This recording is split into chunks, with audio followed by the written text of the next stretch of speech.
Well, I'm out today. This is family's friend's property here that they had logged a couple years back. And mullein grows very well in undisturbed or in disturbed soil. So any of these old logging areas that you can get that where they've bulldozed, made roads, skidder trails, you'll find all kinds of new mullein shoots. Mullein's excellent for the respiratory, soothing them bronchial airwaves.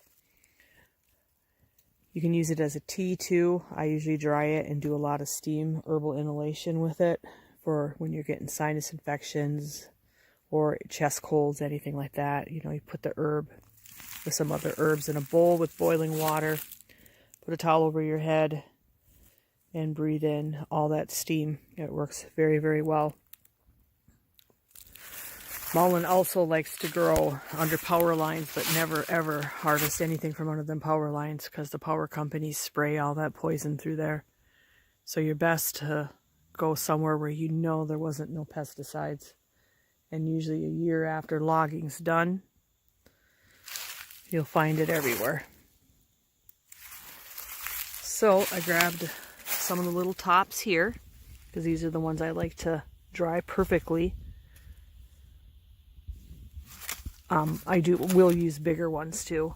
The tops, the yellow flowering ones later on, are very good for earaches and other stuff too. They have that long pointy spike that comes up with the yellow flowers. So I know you've probably seen that before too. People do smoke this plant too. They dry it and they've smoked it for medicinal purposes too. I've never tried it, but it can be done. I'm going to take a hike later. I'll come back. We'll gather some of these mullein leaves for the day. But right now we're just going out to explore, and I wanted to check some tree stumps. Mostly a lot of the oak got taken out of here before it started getting diseased and stuff. So we'll see what we find. This right here, this is from the ostrich fern. This makes a green fiddlehead, and this is edible, and it is quite a nice spring delicacy.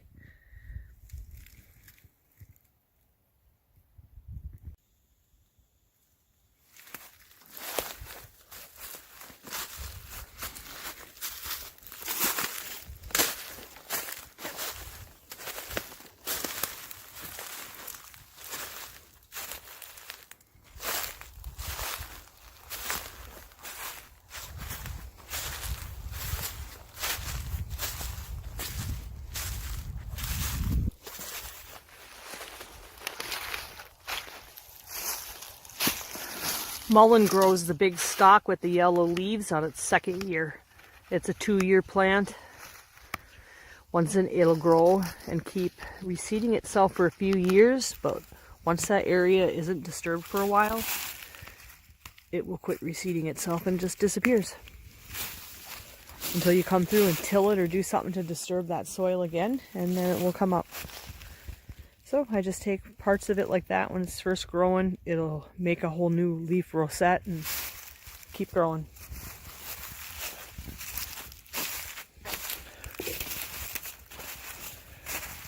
Roots are used for things too, but I haven't used any.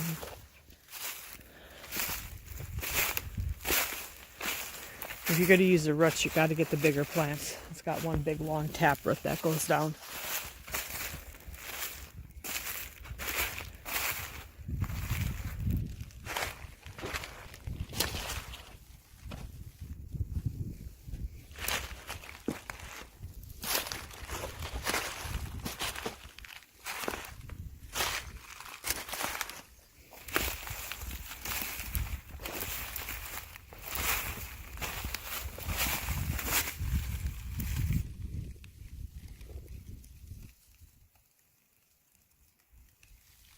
It's a nice looking thistle.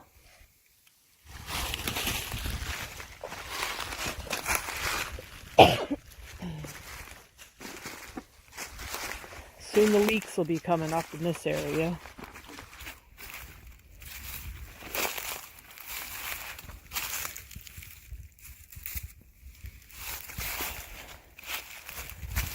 I've been told by others. Natives used to pack these in the little like diaper areas, papoose socks and sacks and stuff around the youngsters. It's soft, would make good toilet paper too.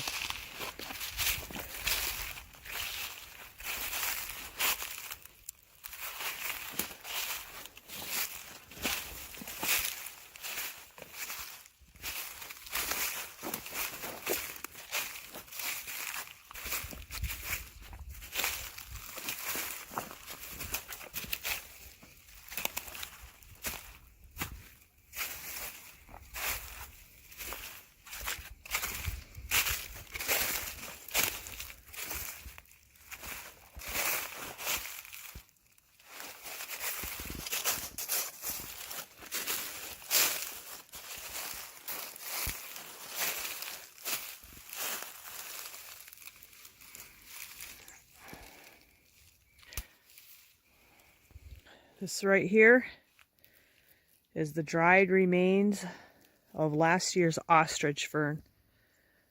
The ostrich fern is what grows the green fiddle heads, and them are the ones that are edible.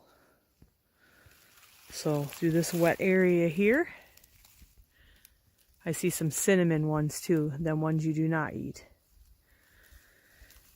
See how this looks like a feather? You would dig down and the fiddle heads would start growing from the bottom here.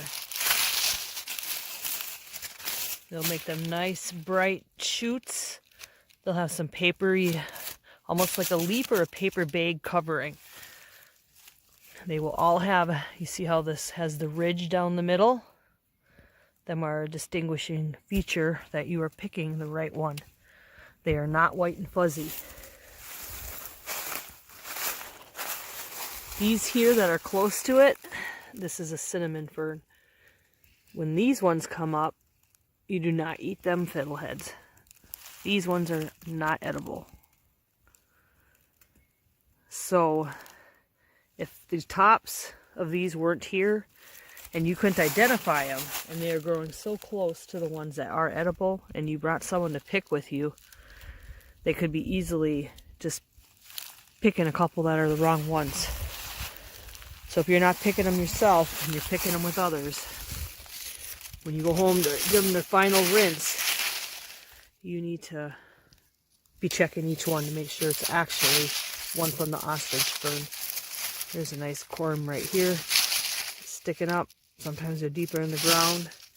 A lot of times they're in places that are totally underwater, like this little spot through here, until it dries up a little bit. Probably one more week, and there'll be little green fiddleheads out to eat.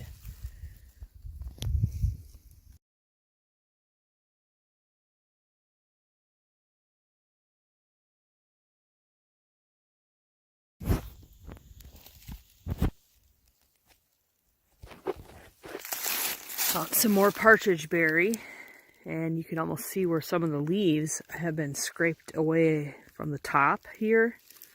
So I'm sure some bird was doing some scraping here to pick a few of them red berries.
Looks like rabbits chewed this up this winter.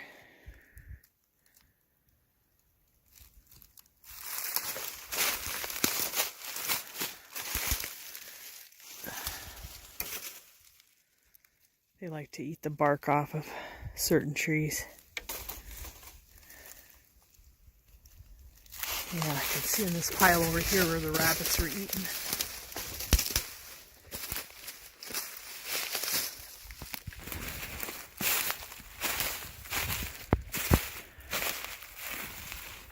A lot here. These are all chewed from rabbits.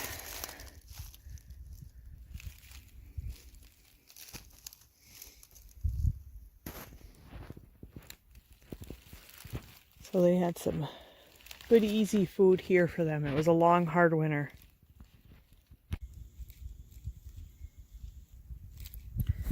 Just some very pretty polypores growing off of an old dead log here and weathered from the sun.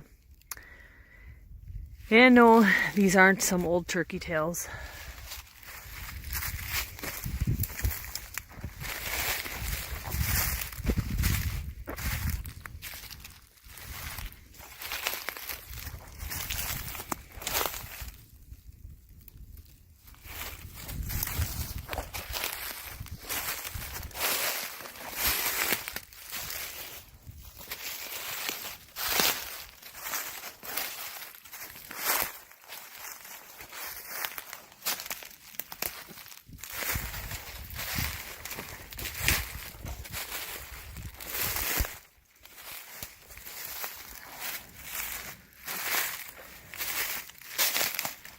These are old skidder trails going off and down.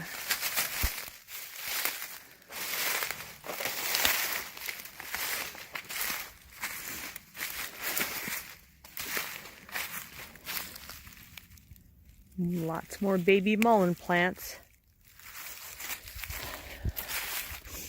So since this logging was done a few years ago, a lot of this mullein too will be on its second year, so there'll be a lot of big, nice yellow blossoms on them this year.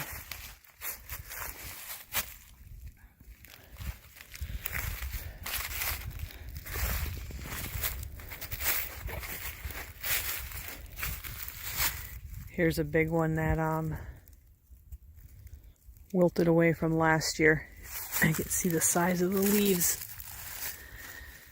And they'll get leaves a foot to a foot and a half long too, and big ones. And the plant will stand as tall as a person.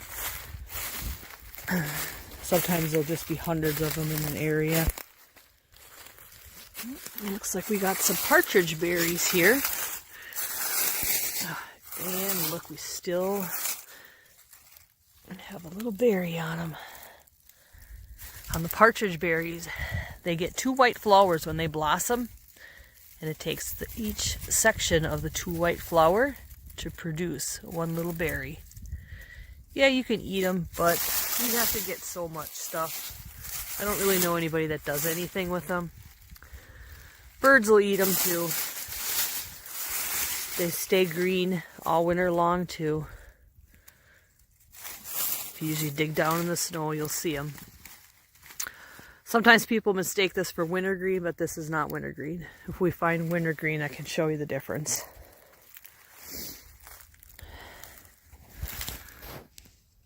That's a nice little find.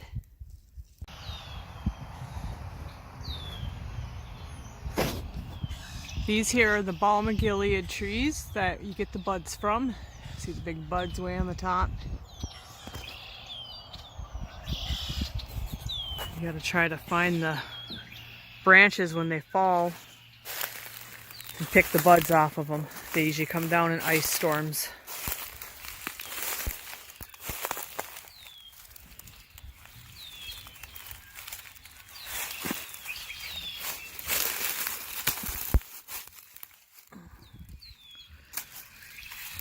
And early this spring when they were coming down, the deer were just chewing and eating on the bark off of everything out here, and the buds, and the rabbits were too.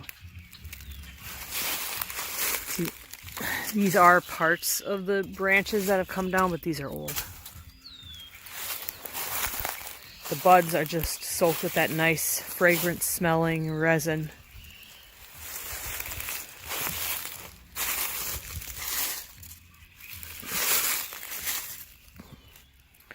It takes a while to pick all the buds, but it's definitely worth it to make that balm and them oils. Here's one. See it there? And the stickiness, and it will leave that orange sticky residue on your hands.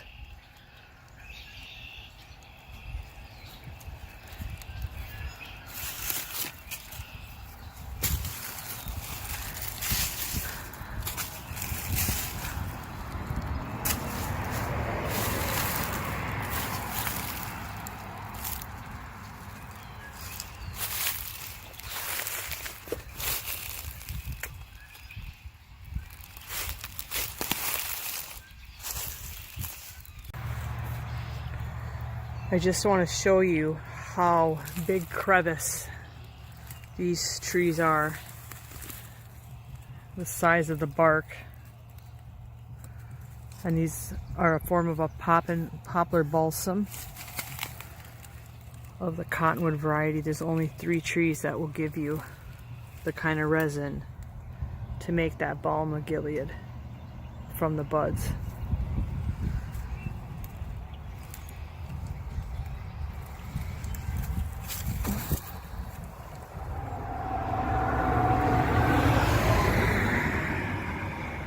These are the sticks you look for on the ground. You see how it yellows up because all of that is being sucked up right to the end, and it's just plump full of all that juiciness, so it's nice and yellowy orange.